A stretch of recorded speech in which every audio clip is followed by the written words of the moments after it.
हल्की धूप आंगन में फैल रही थी। मिट्टी के फर्श से उठती भाप और आम की कच्ची गंध मिलकर एक सुखद माहौल बना रही थी। यह वही घर था जहां पिछले महीने ही नई बहू सविता की विदाई हुई थी।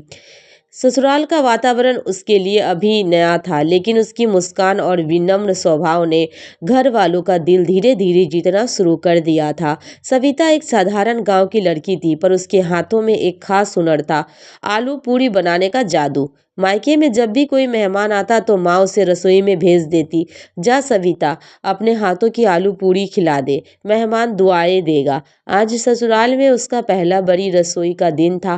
पूरा परिवार उम्मीद भरी नजरों से उसकी ओर देख रहा था, लेकिन सविता के मन में हल्की घबराहट भी थी। बहू, आज नाश्ते में कुछ अच्छा बना देना, ससु माँ ने दीवार पर टंगी थाली उतारते हुए कहा। सविता ने तुरंत मुस्कुराकर उत्तर दिया, जी माँ जी, मैं आलू पूरी बना देती हूँ। यह सुनकर आंगन में बैठे देवर मोहन की आंखें चमक उठी। वाह बहू भाभी आलू पूरी बनाएंगी, हमारी तो चांदी हो गई। सविता हल्का सा मुस्कुराई और रसोई की ओर बढ़ गई। वहां लकड़ी का चूल्हा तैयार था। उसने पानी चढ़ाया, मसाले निकाले और आलू उबलने के लिए रख दिया। जैसे जैसे रसोई में हल्का हल्दी, जीरा, लाल मिर्च और देसी घी की खुशबू फैलने लगी, पूरे आंगन में हलचल होने लगी। जेठानी बोली, अरे बहू तो सच में हाथ की जादूगर है, महक से ही भूख लगने लगी।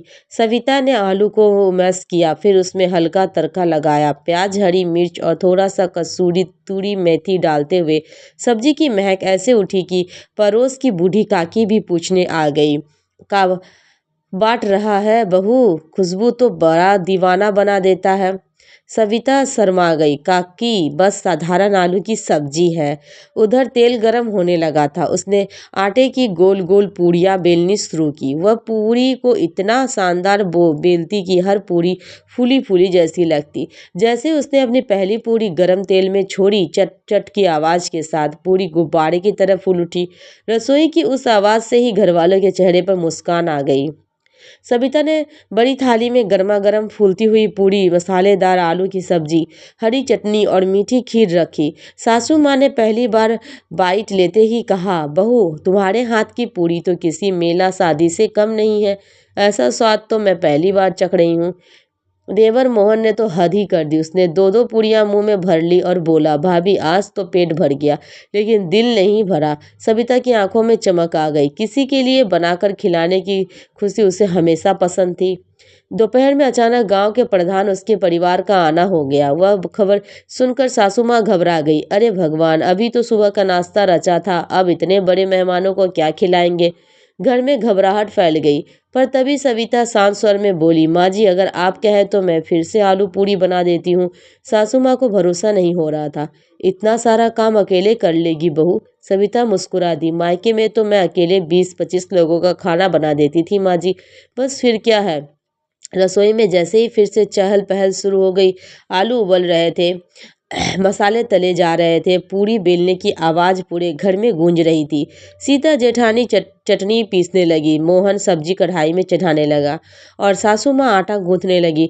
रसोई मानो मेले जैसा हो गया। जब भोजन परोसा गया तो प्रधान की पत्नी ने पहला निवाला लेते ही सासू माँ से कहा, बहन जी आपकी बहू तो कमाल करती है, ऐसे स्वादिष्ट आलू पूरी कहीं नहीं खाई। प्रधान खुद हंसते हुए बोले, आज तो हम घर वापसी पर भी इसी स्वाद को याद करेंगे। सासू माँ का चेहरा गर्व से खिल उठा। उन्होंने सविता की ओर देखा, बहू तुमने तो मेरे घर की इज्जत रख ली। सविता नम्रता से बोली, माँ जी मैं तो बस परिवार की खुशी में अपना छोटा सा योगदान दे रही हूँ।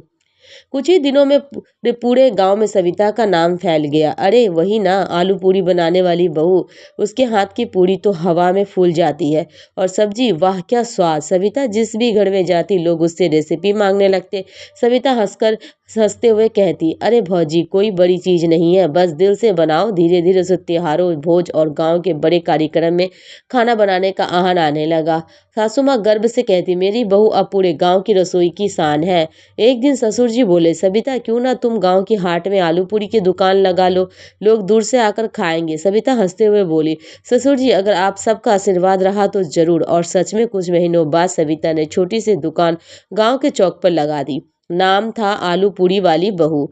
लोग लाइन लगाकर उसकी पूरी खाने आते। सविता का आत्मविश्वास बढ़ने लगा। उसकी सफलता देखकर सासू माँ और अजय दोनों गर्व से भर जाते। आज सविता सिर्फ एक ही बहू नहीं रही बल्कि गांव की पहचान बन चुकी थी। उसके हाथ की पूरी केवल भोजन नहीं थी, वह उसका प्यार, उसकी मेहनत, उसके सपनों का स्वाद था। हर शाम जब दुकान बंद होती सविता मुस्कुराते हुए घर लौटती। सासू माँ उसका माथा चूमकर कहती, बहू तूने मेरे घर को खुशियों से भर दिया। और सविता चुपचाप सोचती, अगर दिल साफ हो, हाथों में मेहनत हो तो साधारण आलू पूरी भी इंसान की जिंदगी बदल सकती है।